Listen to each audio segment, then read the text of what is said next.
생각하고 1년 들어갑니다. 1년 들어가니까 누구에 대한 얘기를 하고 있냐? 1년 들어가니까 누구에 대한 얘기야? 조상에 대한 얘기지. 그러면 봐봐. 갑자기 1년에서 조상이 튀어나왔어. 근데 우리 조상 볼 수 있냐? 그럼 하잖아. 뭐 하고 있는 거야? 조상에 대해서 생각해 보는 거네. 끝. 그럼 조상에 대해서 생각해 보는 거니까 조상에 대해서 긍정이야 부정이야? 봐봐. 조상에 대해서 일단 조상 자체에 대해서는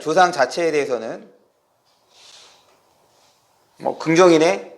왜냐면 두 번째 줄입니다. 조상은 아늑하고 조용한 아니지. 이건 조상 자체에 대한 얘기가 아니죠. 달에 대한 얘기잖아. 맞아? 아늑하고 조용한 그게 수식하는 대상이 뭐야? 뭘 수식해? 달을 수식하는 거지. 그럼 달에 대해서는 긍정적 반응이 되겠고 이 조상은 그런 달에 대한 숭배자래. 그럼 뭐일 가능성이 높은 거야? 뭐일 가능성이 높아? 긍정일 가능성이 높아야지. 왜? 지금 긍정적 대상을 숭배한다고 돼 있으니까. 이연입니다. 이연의 첫 번째 줄 그에다가 동그라미. 이그저 나오면 무조건 이그저가 지시하는 대상 확인하자고. 거기서 그는 누구야? 조상이야. 그런데 이연 잘 보시면 그는 뛰어놀았으며 우리 뛰어놀다도 보통 긍정적 의미로 쓰이죠. 그러니까 직접적으로 그는 뛰어놀았다. 그럼 이제 긍정이 됐어. 게다가 3년입니다. 3년.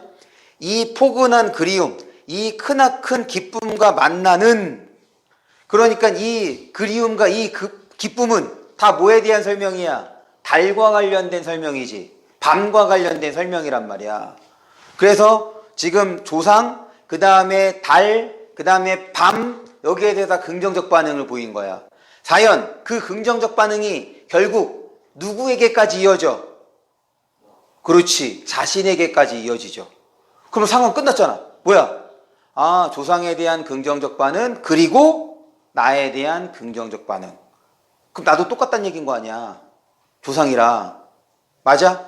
그럼 나도 보통 어떤 시간에 주로 활동하겠어? 그렇지. 그럼 자신이 처한 현재에 대한 긍정적 반응이죠. 뭘 통해서? 조상을 통해서. 끝이야, 끝. 딱 이 정도 선만 여러분들이 감상해달라고. 이 정도 선만. 그래서 23번을 보시면 3번이 틀렸단 말이야. 그래서 23번을 보시면 3번이 틀린 거야. 다 지금 어떤 반응이었어? 긍정 반응이었지. 그럼 3번에서 어떤 단어가 눈에 띄어? 그렇지. 아쉬움이 밑줄. 아쉬움이 틀린 거야. 그런데 좀 더 명확하게 한번 판단을 해보자. 아쉬움이 틀렸대. 그럼 거기에 해당하는 구간을 봐봐. 3번 선택지에 해당하는 구간. 3번 선택지에 해당하는 구간이 어디에 있니? 6년의 일행이죠. 3번 선택지에 해당하는 구간 6년의 일행 찾았어? 그러면 이 6년의 일행에서 어떤 표현이 아쉬움이 틀렸다고 판단할 수 있게 해줬을까? 6년의 일행에서 어떤 표현이 3번 선택지에 있는 아쉬움이 틀렸다는 것을 판단하게 할까? 도에다가 동그라미 쳐주세요.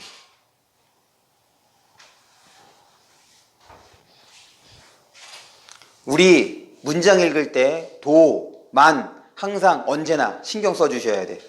왜냐하면 도는 이거를 포함해 주는 거지. 맞지? 그럼 뭐야? 멀리서도 이렇대. 그렇다는 얘기는 가까이에서도 마찬가지라는 거잖아. 즉 거리는 화자에게 상관이 있어 없어? 그렇지. 거리와 무관하게 지금 이 대상에 대해서 긍정적 반응을 하고 있는 거죠. 됐어?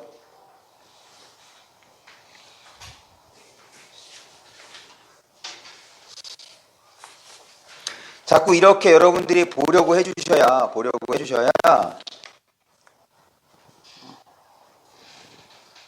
그 문학을 감이 아니고 명확한 근거를 가지고 풀 수 있게 됩니다. 여러분들 할 수 있어요. 귀찮은 것 뿐이야. 사실 이런 연습은 뭐로 해달라고? 옳은 선택지로 해달라고. 내가 지금 틀린 선택지로 설명하긴 했지만 여러분들은 옳은 선택지로 연습을 해달라고.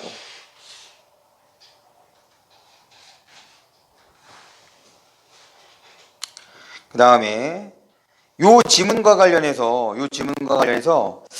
우리에게 좀 시사점이 있는 문제들이 있어요. 그게 바로 뭐냐면 24번하고 26번이야. 24번하고 26번. 24번과 26번은 어려운 건 아닌데 그동안 이런 문제를 낼 때 우리가 모의고사에서도 제가 여러 번 강조했던 건데 최근에 시와 관련된 문제들은 논리적 측면에서의 선택지가 구성된단 말이야. 그런데 24번하고 25번을 보시면 얘는 논리적 측면이 아니야. 좀 과거의 방식입니다. 물론 어려운 건 아니긴 하지만 그걸 알 수 있는 게 바로 뭐냐. 먼저 24번부터 볼게요. 24번의 5번 선택지를 보면 24번의 5번 선택지 거기다가 밑줄 쳐주세요. 밑에서 두 번째 줄 5번 밑에 두 번째 줄 희망을 추구하는 화자의 내적 지향 밑줄. 그 다음에 이제 26번입니다. 26번 1번 세 번째 줄 이견을 포용하는 삶의 중요성 밑줄. 2번 선택지예요. 2번에서는 마지막 줄 똑같아. 더불어 사는 삶의 가치. 3번 두 번째 줄 끝에 자연으로부터 위로. 4번 두 번째 줄 끝에 대상의 가치는 마음먹기에 따라 달라질 수 있음. 5번 마지막 줄 주어진 상황에 순응하는 삶의 중요성. 지금 이게 다 뭐냐면 다 작품의 주제의식이야.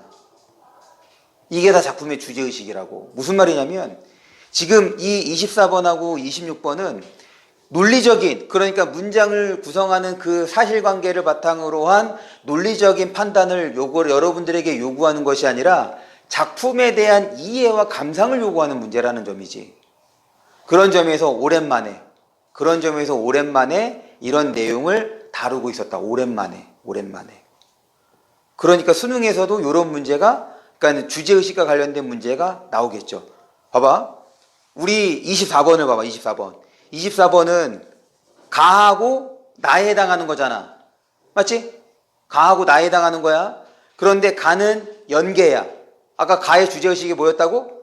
늙음에 대한 긍정적 반응이었다고. 맞지? 희망에 대한 얘기가 아니지. 내가 현재 늙어가는 것에 대한 긍정적 반응이야. 그래서 24번에 5번이 틀린 거란 말이야. 가만으로. 그 다음에 이제 26번을 봐봐. 그러니 24번에서는 보기에서 주제와 관련된 힌트나 주제에 대한 설명이 있어 없어? 없어. 그거와 무관한 비유에 대한 설명을 하잖아. 그런데 26번을 보시면 26번 밑에서 세 번째 줄이에요. 26번 밑에서 세 번째 줄. 가에서는 사물의 형태와 주관적 판단의 관련성에 대한 글쓴이의 인식, 힌트를 줬지. 주제를 직접적으로 제시한 게 아니라 힌트를 줬다고. 그 힌트가 뭐야? 지금 여기서 필자가 말하는 게 뭔데? 필자가 말하는 것이 그 대상의 실제적인 크기는 중요하다, 중요하지 않다. 중요하지 않다야. 내가 마음먹기에 따라서 좁은 것이 넓어질 수 있는 거고 넓은 것이 좁아질 수 있다. 그 얘기를 하고 있는 거잖아. 맞지? 그러니까 26번은 보기를 통해서 여러분들에게 주제를 파악할 수 있게 하는 힌트를 주고 있는 거고 24번은 연계작품이니까 그런 힌트 없이 주제의식을 활용해서 문제를 내고 있는 거고. 이해했어? 그래서 최근에 시에서 이런 문제가 드물었단 말이지. 보통은 23번 정도 선에서 끝났단 말이야. 화자의 반응과 관련해서. 그런데 주제의식을 다루는 측면에서 24번과 26번을 냈기 때문에 올해 수능에서도 어렵지는 않겠지만 이런 내용의 문제가 나올 수 있겠다는 것을 여러분들이 생각해 두시면 좋겠어요. 그럼 문학은 끝.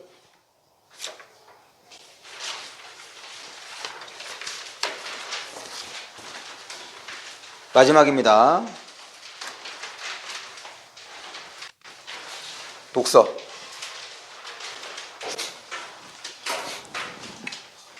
독서는 참 올해의 이슈가 될 만한 것들을 혹은 최근에 이슈가 될 만한 것들을 지금 이제 독서 지문으로 잘 활용하고 있다는 느낌입니다.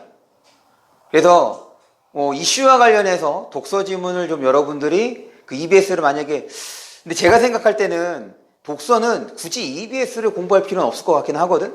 왜냐면 아까 얘기했던 것처럼 올해 6평하고 9평에서의 차이를 보면 명확하단 말이야. 6평은 EBS를 공부한 것에 어떤 필요성을 준 거라면 지금 9평의 경우는 그것이 아니어도 여러분들이 문제를 풀 수 있고 오히려 그것이 여러분들에게 도움이 안 될 수 있음을 보여주는 시험이란 말이야. 보통은 이번 9평의 독서를 연기하는 것처럼 출제를 된다고.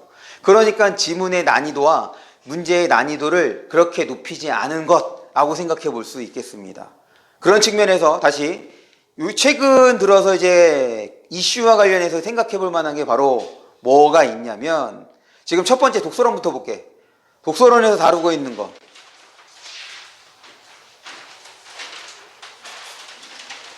독서론에서 다루고 있는 거 쉽게 얘기하면 다 뭐에 대한 얘기야? 맞아. 인공지능 챗GPT에 대한 얘기잖아. 우리가 챗GPT를 통해서 검색했을 때 거기서 나타나는 내용들을 어떻게 해야 된다. 좀 비판적으로 바라볼 수 있어야 된다. 그 얘기인 거지. 맞지? 그러니까 인공지능 활용 측면에서 지금 독서론 문제를 낸 거야. 더불어 10번에서 14번 지문을 봅니다. 10번에서 13번 지문.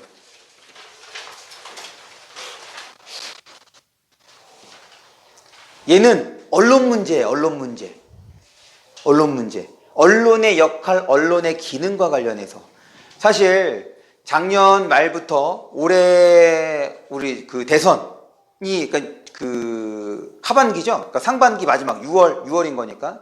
그때까지 되게 많은 일들이 벌어졌잖아. 맞지? 계엄부터 시작해서 탄핵 그리고 이제 대선 이렇게 이어졌단 말이야. 그럼 이게 왜 벌어진 거냐? 여러분들은 잘 기억이 안 나겠지만 지난 대선, 그러니까 이번 올해 대선 말고 지난 대선에서 윤석열과 그 다음에 이재명이 붙었을 때 토론 많이 했었죠. 거기에서도 되게 논란이 있었던 거 많잖아. 어떤 게 있었냐면 대표적으로 여러분 이건 기억나시겠다. 윤석열 손에다가 뭐 새기고 왔어? 왕자 새기고 왔어. 주술과 관련해서. 샤머니즘과 관련해서. 그러면 사실 이런 거 됐으면 언론에서 어떻게 해야 돼? 문제 삼아야지. 무슨 말이냐면 한 나라의 대통령을 뽑는 사람이 지금 샤머니즘에 기반한 행위들을 하고 있단 말이야.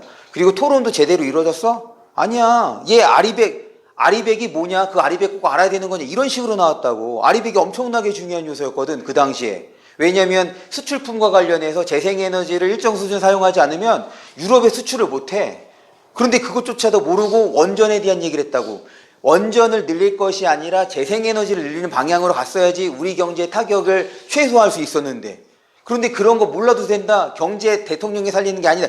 이런 식으로 공개적인 자리에서 했던 그것들을 전혀 문제 삼지 않았단 말이야. 그 당시에 언론이.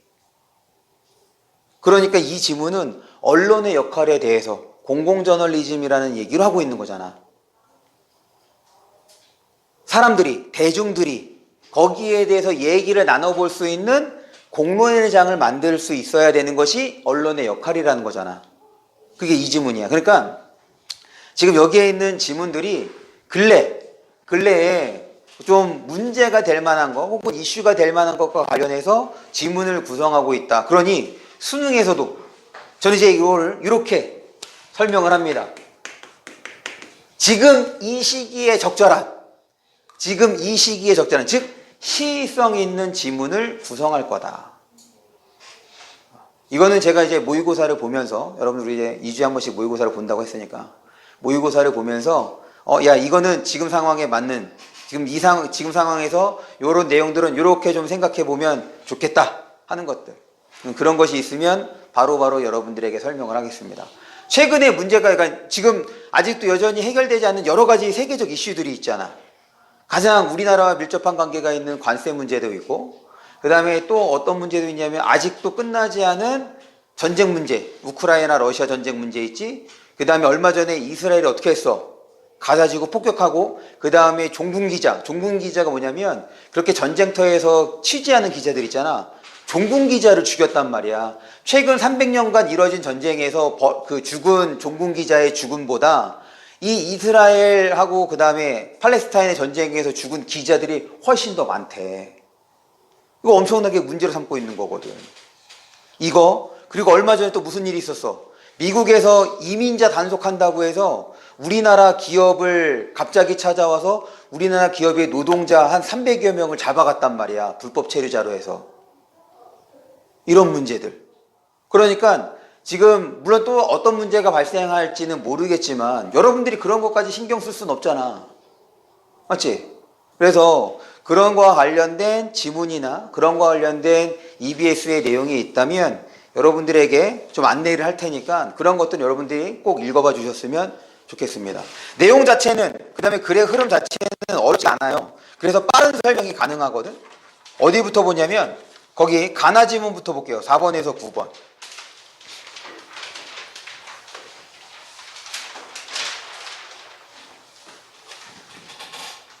4번에서 9번. 거기에 있는 지문들 여러분 다시 한번 읽어주세요. 4번에서 9번 지문을 보시면 가지문입니다. 가에서 이문단이야. 가에서 이문단. 첫 번째 줄.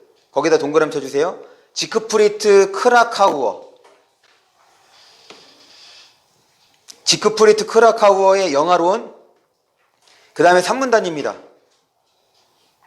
두 번째 줄 끝에 프레드릭 제임슨. 그러니까 가에서는 요 두 명의 영화에 대한 입장, 영화에 대한 견해가 비교대조 이루어져야 되겠고, 당연히 나의 1문단에다가는 별표를 해주시고, 왜냐면 항상 이렇게 그 통합지문에서는 나의 1문단을 신경을 써주셔야 되니까, 그럴 때 2문단 보시면 나의 2문단 네 번째 줄입니다. 다르코 수빈. 나에서는 다르코 수빈이 SF 영화에 대해서 어떤 견해를, 어떤 의미를 부여했는지를 2문단의 노붐, 3문단의 인지적 납섬을 통해서 설명을 하고 있고, 그것을 4문단에서 종합 정리하고 있죠. 그러니까 어려운 지문 아니야. 결국에는 3명의 공통점과 차이점이잖아. 다만 이 지문에서 좋은 문제는 6번입니다. 이 지문에서 좋은 문제는 6번. 6번은 여러분들이 꼭 이거를 문제를 풀어달라고 하냐, 이거를 좀 확인했으면 좋겠어. 6번 문제를 볼게요.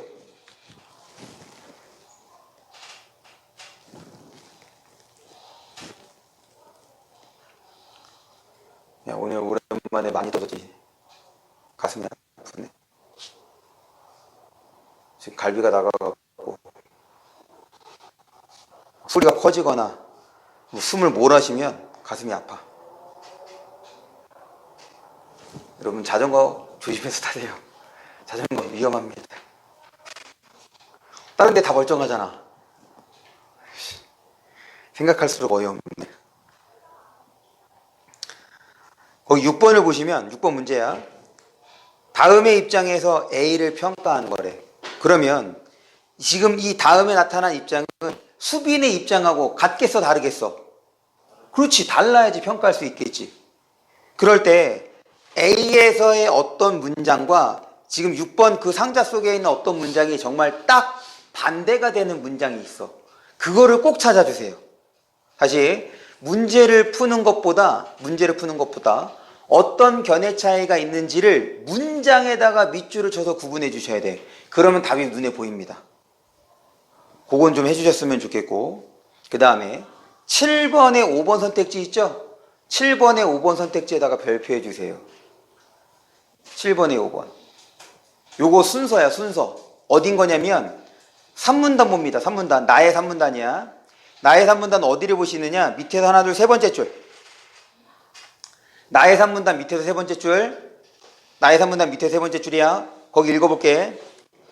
인지적 낯섦은 감각적 충격을 통해 이성적 성찰에 도달하는, 그러니까 감각적 충격 동그라미 1, 이성적 성찰 동그라미 2, 이 순서지.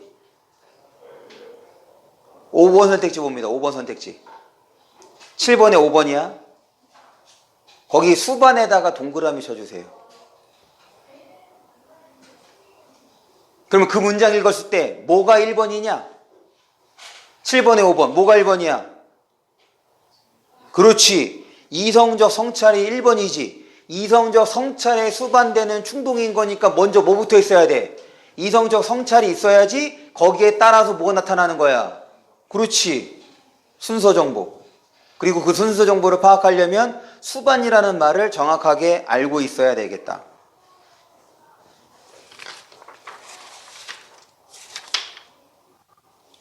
그 다음 10번, 13번 지문입니다.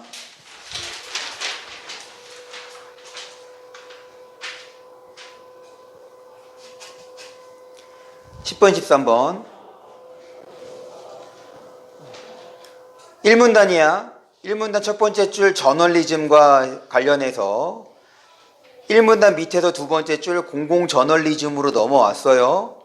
그럴 때 요 저널리즘과 공공저널리즘과 관련해서 두 번째 2문단 두 번째 줄 물결 표시 상반된 입장이래 누구와 누구 리프만 동그라미 듀이 동그라미. 그래서 지금 이 리프만 듀이 중 공공저널리즘과 관련되는 이론이 사람이 누구인지가 처리가 되어야겠고 그것을 바탕으로 3문단입니다. 첫 번째 줄 언론학자 로젠 동그라미. 이 로젠은 누구의 입장에 가까운지가 또한 처리가 돼야 되겠네. 듀이 아니면 리프만 중에서. 그런데 4문단 들어가니까 두 번째 줄 끝이야. 언론의 객관성 측면에서 비판을 받기도 한대요. 이번에는 4문단에서 공공저널리즘을 깝니다. 비판하는 거야. 그럴 때 거기에서 두 줄 내려오면 이러한 비판에 대해 마이어 동그라미. 그럼 마이어가 어떤 입장을 취하는지 그 비판을 옹호하는 것인지 혹은 그 비판에 대해서 반박을 하거나 대안을 제시하는 것인지가 처리가 되어야 되겠네. 끝. 그 다음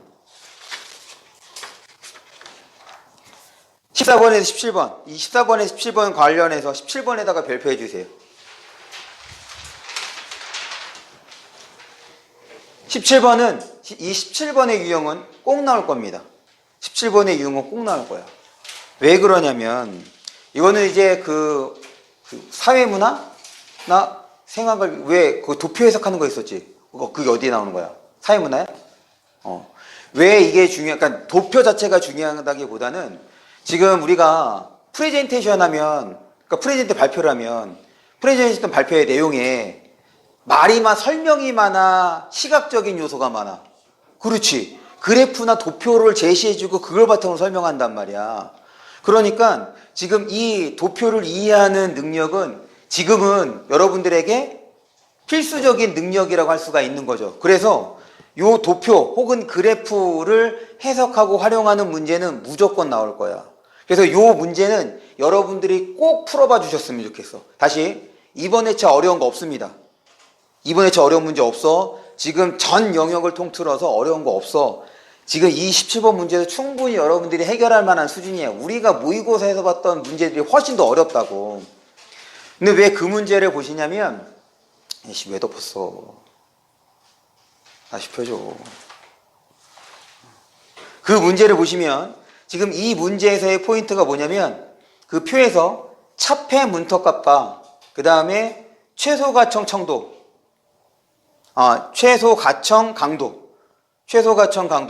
요 두 개의 개념 차이를 이해한 것을 바탕으로 그 다음에 소리 크기입니다. 이게 적용이 되어야 지금 그 표에서 어떤 상황을 이해할 수가 있다. 사실 정답인 선택지가 저는 개인적으로 제일 쉬운 선택지라고 생각을 합니다. 이 정답이 5번인데 바꿔 얘기하면 1번부터 4번까지 여러분들이 판단하는 것 1번부터 4번까지 지금 뭘 고르라는 거지? 적절한 것을 고르라고 한 거니까 1번부터 4번까지 적절하지 않다는 것을 판단하는 것이 훨씬 더 중요하게 작용을 하겠다. 그리고 거기에 대한 판단은 지금 이 표를 이해했는지 여부와 직접적으로 관련이 되는 거고. 그래서 요 17번 문제를 본문을 이해하고 난 다음에 풀어주셨으면 좋겠는데 지금 이번 회차 지문 중에서 독서 지문 중에서 저는 요 14, 17번 지문이 제일 좋습니다. 다시 이번 회차 독서 지문 중에서는 14, 17번 지문이 제일 좋아. 그래서 요 지문을 여러분들이 좀 여러 번 읽어봐 주셨으면 좋겠어요. 그 지문에서 파악해야 될 건 뭐냐면 이거 1문단이야. 그러니까 여러분들이 읽어주셔야 돼. 1문단을 보시면 1문단 두 번째 줄 끝에 축음기의 원리와 관련해서 1문단 밑에서 두 번째 줄 아날로그 형태. 그러니까 이 소리를 아날로그인 것인지, 그래서 이게 1문단이야. 2문단은 뭐가 나와? 디지털 신호가 되는 거죠. 맞지? 디지털 신호. 그리고 이 디지털 신호로 바뀐 오디오 신호 혹은 오디오 데이터, 여기에 대한 설명을 하는데 지금 얘가 갖고 있는 문제를 제시하지. 왜냐하면 이것도 시의성 있는 지문이라고 할 수 있거든. 최근에 영화 잘 안 보죠? 왜 영화 안 봐? 가장 큰 이유가 뭐 때문인 것 같아? 맞아. 비싼 게 가장 큰 이유이기도 하지. 두 번째 이유. OTT입니다. OTT. 그러니까 넷플릭스, 그 다음에 뭐 쿠팡, 그리고 또 뭐 있지? 유명한 거? 뭐 티빙. 어떤 거? 맞아. 디즈니 플러스. 이런 것들.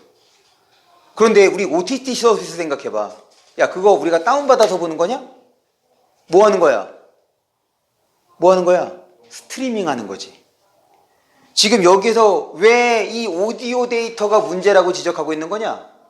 2문단 봅니다. 2문단 보시면 밑에서 세 번째 줄. 데이터 양이 많다. 오디오 파일은 저장하거나 네트워크를 통해 전송하기에는 데이터 양이 많대. 얘가 뭐가 문제야? 양이 많은 게 문제야. 그럼 문제 해결해야지. 그럼 양이 많은 게 문제라면 그 양을 어떻게 하면 돼? 줄이면 되는 거잖아. 그래서 3문단부터 뭐 설명해? 오디오 압축 설명하는 거지. 맞아? 그러면 지금 이 글의 흐름을 보면 여러분들이 머릿속에서 이렇게 정리가 되어야 한단 말이야. 글의 흐름은 문제 해결식인데 방금 처음에 썼던 것처럼 아날로그와 그 다음에 디지털의 차이, 그리고 압축 전에 오디오 데이터의 특징과 압축 후에 오디오 데이터의 차이가 처리가 돼야 돼. 그리고 이 차이는 결국에는 이 문제의 해결로 이어지는 거잖아. 맞아?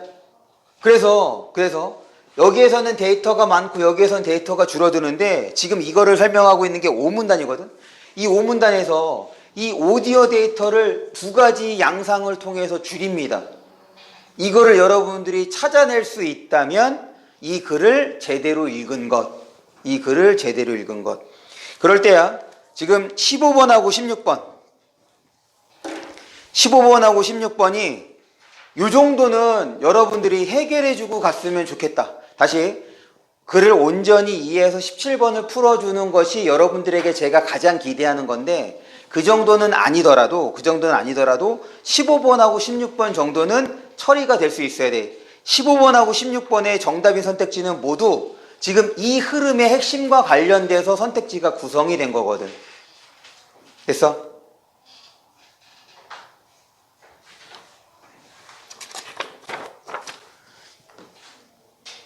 다시 9평 지금 이 정도 수준을 여러분들이 기준으로 놓고 준비를 해주시면 지금보다 충분히 좋은 성과를 낼 수 있을 거다. 그렇다고 더 많은 것을 잘하려고 하지 마시고 조금만 문제 푸는 순서를 좀 바꿔주거나 아니면 시간 관리의 측면에서 여러분들이 연습을 해주시면 충분하다.